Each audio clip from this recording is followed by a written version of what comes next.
You're Canadian, and welcome to day 2 of our Canada visa secret.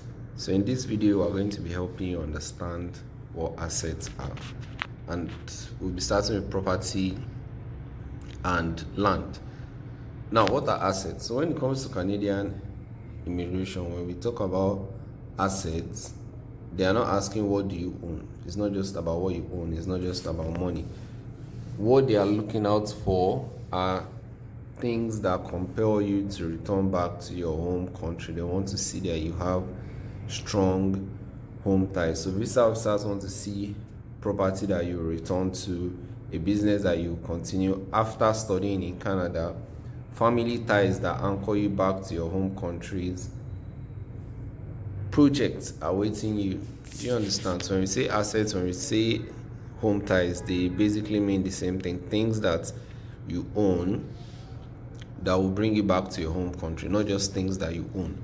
Do you understand? Now, the first asset that we'll be talking about is your residential property. So your house is good for your application, but only when you show proper documentation. So you can't just say you have a house and you expect them to believe it. You need proof, you need supporting documents for everything you mention in your application. So here's a list of documents that you can use to support your claims of owning a property in your application, especially when you're using it to do home ties.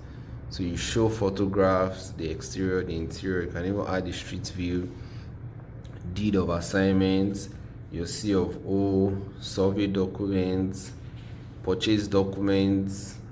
You can even get evaluation reports to show the value of the property that you are leaving behind to serve as home ties. And you know, these days Google Map can show the exact picture of your house, so you can also include that, because visa officers can Google your house address, they can check satellite maps to make sure that your documentation matches reality. Now, the second asset which you can use to show home ties, remember, assets, same thing as home ties, things that compel you to return. So even when you have land with no building, it also counts as a strong asset, and you'd require the same documents: survey, deed of assignment, C of O, purchase, photos of the land, valuation. Now, why does land matters?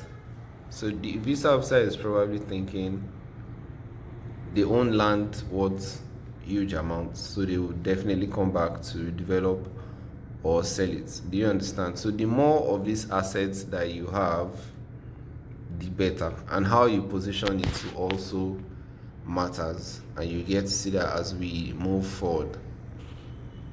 Now, the third asset which you can use to show home ties is your uncompleted building.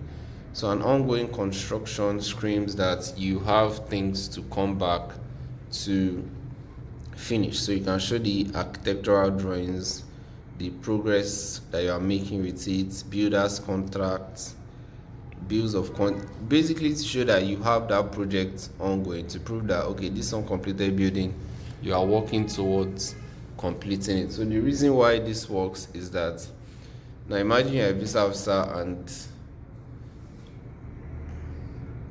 they see that, okay, look at it like this now.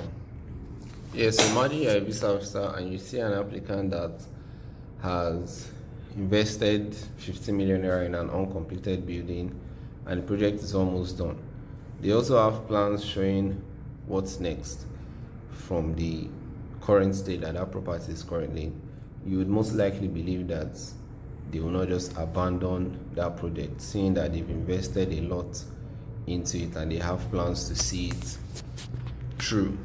So uncompleted buildings can also serve as home ties. So here are some common mistakes to avoid when you are showing your assets. So the first one is saying you own a house without any documentation, submitting only 1 to 2 documents that are not sufficient proof. Do you get it? So the more you submit in this case, the better. Using someone else's property without joint ownership proof. So you can't use your parents' property because you don't own it. Do you understand? You can't use another person's property if you don't have any form of stake in it, if you don't have any ownership.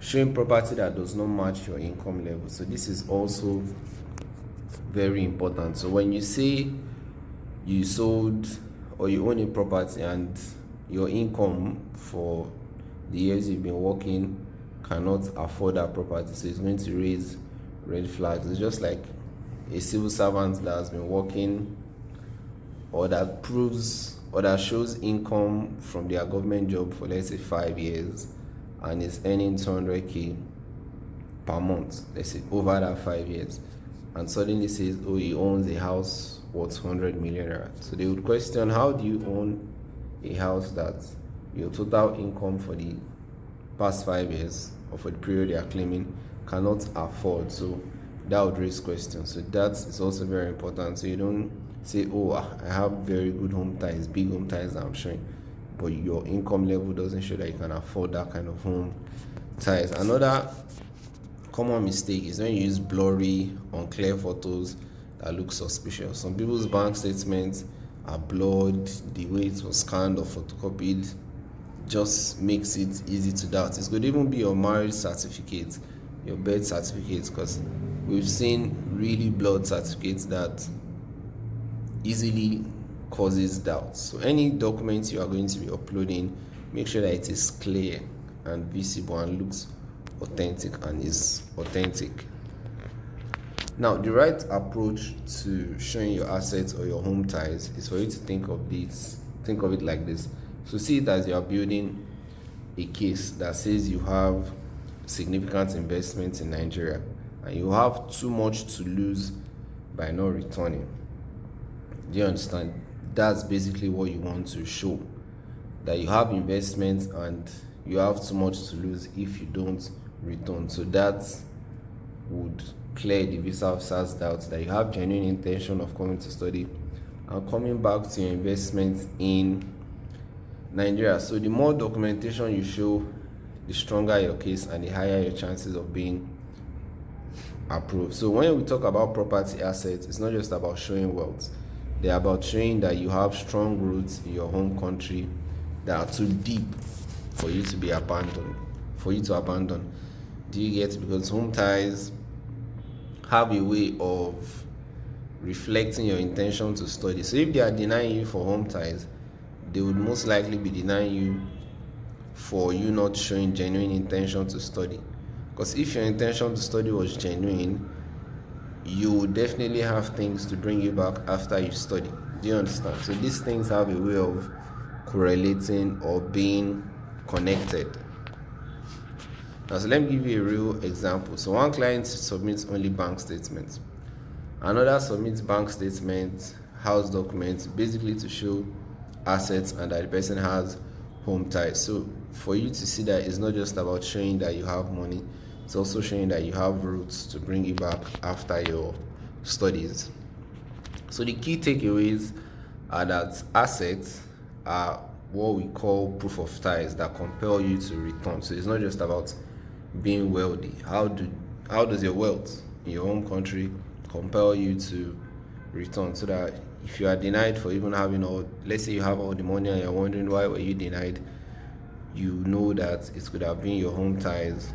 And if you have all the money and you think, oh, that's just it, congratulations on coming across this video. So now you know that you need to also show your home ties very well. Property now requires comprehensive documentation, your CFO, basically all the documents we mentioned earlier. So if you have empty land, it counts. So they see future development potential. So we had people that said, oh, they are coming to study so that when they come back, they have a piece of land that they want to build a school on or build a business on or use for something that is going to bring them back and is related to what they've gone to study. Do you understand? So when you have uncompleted buildings, they are also powerful. They show ongoing commitment. Do you get it? And the more documentation you show, the stronger your case, the higher your chances of being approved. Now, if you found this video valuable, for you to watch up until this point, it means you found it valuable. Don't forget to like, subscribe and share with someone else so they don't make costly mistakes and ruin their chances of relocating successfully through the study route. So on our next video, which is day 3, we'll be talking about assets, because all that we mentioned now are not the only assets or home ties that you can show. Owning a business, having employment can also be strong home ties, especially when you don't have property and you're wondering, oh, I don't have any property, does it mean I can't show home ties? No, you can use your business, you can use your employment. Do you understand? And if you need help with your visa application or showing your property documentation, be sure to reach out to us. Our contact details is on the screen, and you will also find it in the description. You can comment. I would give you the support you need to get your study visa approved. Thank you for watching, and don't forget to like, subscribe, so you keep getting more updates like this and you don't miss out on day 3.